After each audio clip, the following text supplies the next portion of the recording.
Hi, everyone. Let me just put this down for a sec. So the end of cancer. Arrogant?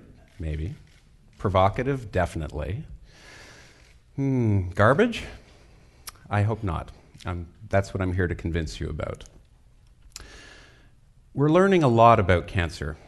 I should probably start off by saying I'm not a cancer expert. In fact, I don't think anyone has lived up to that title. But I don't think I'm an expert on anything. I just try and keep an open mind because a lot of things are changing. And one of the things that are changing really quickly is the way we think about cells today. You know, today we understand that cells are a kind of computer, and that DNA is the software that makes this computer run and also builds a computer. And that really, even down to the component levels, there's analogs in biology.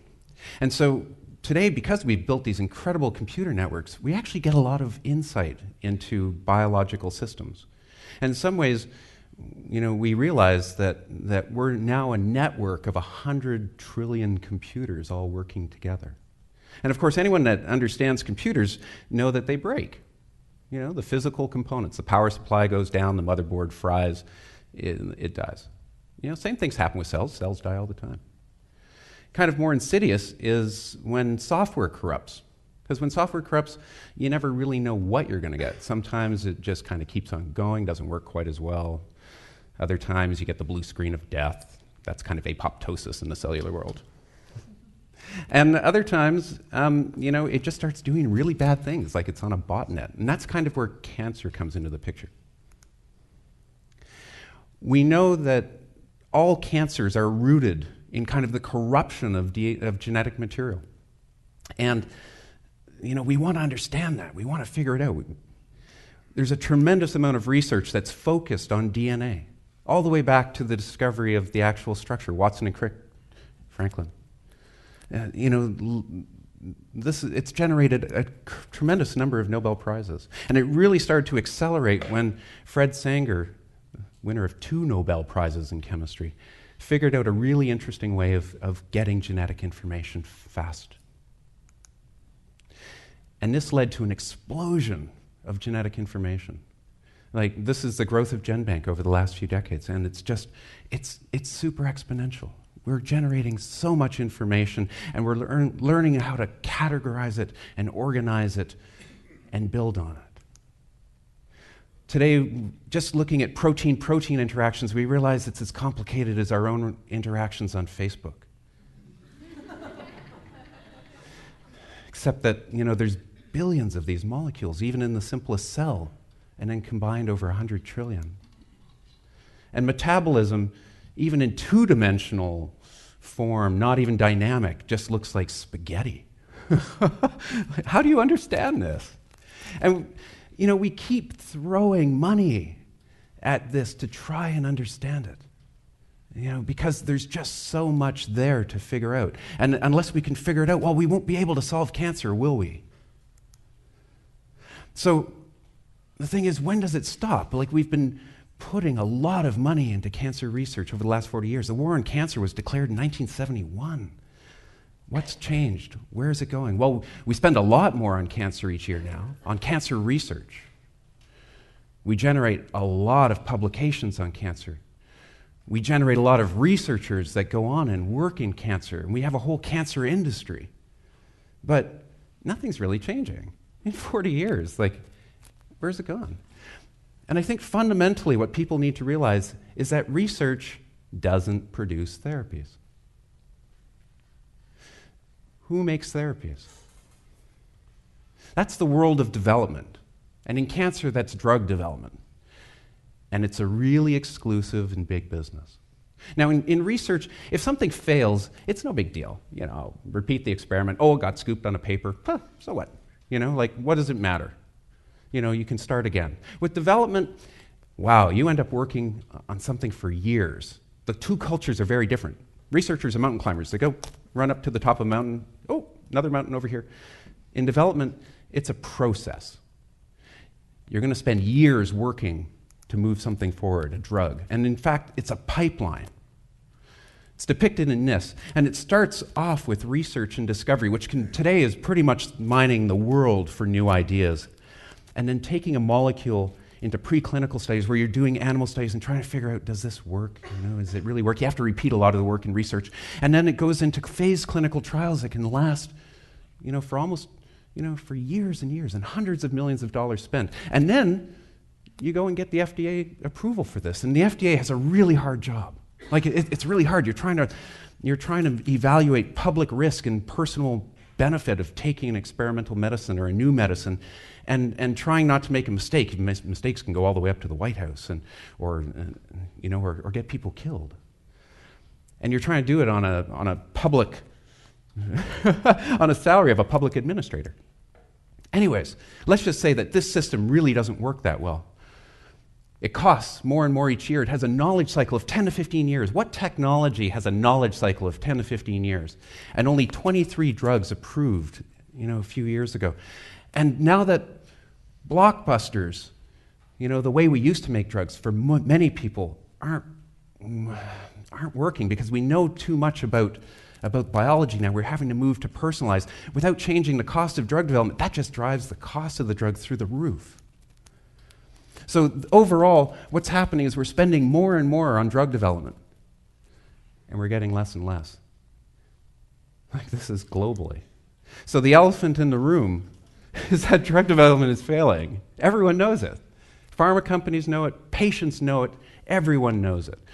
And the fundamental reason why is because research is exponential. It's exponential. You guys all know exponential technologies in this room, and you've got linear development. 10 to 15 years per molecule, which just means that everything coming out of the pipe is obsolete. Anything coming out is pre-genomic. You simply can't make a good drug today.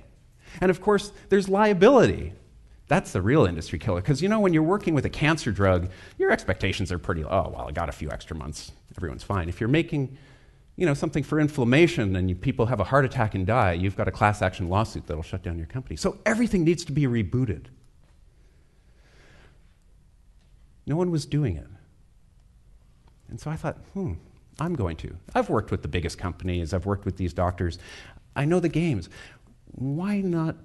We know that every cancer is unique. Every single one. You all have your own genome. The mutations are all random. Why not look at the very end of the long tail? One medicine for one person. So I did, and it turns out to be a fascinating place to play. Everything changes, and I just doodled this on a napkin one day and said, this is going to be the drug development paradigm I'm going to make, because the old one is just crazy. Why would anyone make a drug development pipeline where you can lose hundreds of millions of dollars at any point? Like, why would you do it? Where failure is that expensive and that slow. So I thought, let's just start making a drug development system that works for one person, where research and development can be aligned and work in literally stay aligned. And so I sketched this out, and it starts with one person. And you can go and get that person pre-approved. They're going to be really sick. They're not going to be able to get, no other drug is going to help them. But there's millions of people like this all around the world. Today, it's so cheap to do diagnostics. We can do high-resolution diffs between their genomes. It's $4,000 today to go get your genome sequenced. It's going to be $100 in a few years. That's the highest resolution genomic data we can get on cancer. Design, I've worked with these groups that do DNA synthesis, and they can make anything biologic. And they can do it cheap because the cost of DNA is falling, of synthesizing DNA, which opens up the whole world of biomedicine. And it's all done on computer. Manufacture, I thought about that. I need the right therapeutic to design. And I thought, I'm just going to make a cancer-killing virus. It's called virotherapies or oncolytic viruses. You can find lots of information about this, but they've been used. There's a massive body of work for 20 years, and it goes back, the ideas go back about 100 years. It's just simple, benign viruses that will only infect cancer cells and leave your normal cells alone because your normal cells can defend them easily, but cancer cells are broken. But the real saving in all of this is when it comes to testing, because all of a sudden, if you're only making a drug for one person, you don't need to test public safety. It's the simplest Simplest test that you have to do. One person's cancer and normal cells. Does it kill the cancer? Good. Does it kill normal cells? No. Perfect. Now you're basically ready to use it. A system like this has Moore's Law economics at every single stage. It will accelerate every time you use it. And if you have open source information sharing, everyone benefits from the knowledge. Your researchers, your drug developers, your regulators, your patients, the doctors using it. This is a pipeline that could generate hope because it never runs out of being able to make a new medicine. It's so cool. But how do you build something like this? Well, you need the right business model because most VCs aren't going to look at it. So I thought, I'm going to make a cooperative. It's a beautiful business model. It's just people helping people. They're nonprofit. They're easy to set up. You can get millions of members. In Canada, our largest ones are approaching almost 3 million people. And you know, if you can get 3 million people to cough up $20, you have a hell of a lot of money to build a process that's going to get faster and cheaper each time. And so that's exactly what we've done. This co-op exists. It's the first drug company for everyone that doesn't need to make a profit and can iterate extremely quickly. And now when I go and talk to people, researchers all over the world are starting to step up and say, I want to be a part of this. Everyday people are starting to say, I'll invest in that. It's only one share. You don't have to raise hundreds of millions of dollars to run a marathon. And this, when we succeed, and we will succeed in treating one patient, then it becomes real. And then we give away the model. We are going to give drug companies away to anyone that wants it. And it's going to get faster and cheaper to make drugs for everyone. And that, I believe, is going to let 1,000 new biotechs flourish. They're all going to be sustainable. I'm doing it for breast cancer, but we'll do it for pancreatic, brain, liver. I really believe that this is the end of cancer, an inflection point that will change everything. One person is all it's going to take, and the collective people to do it.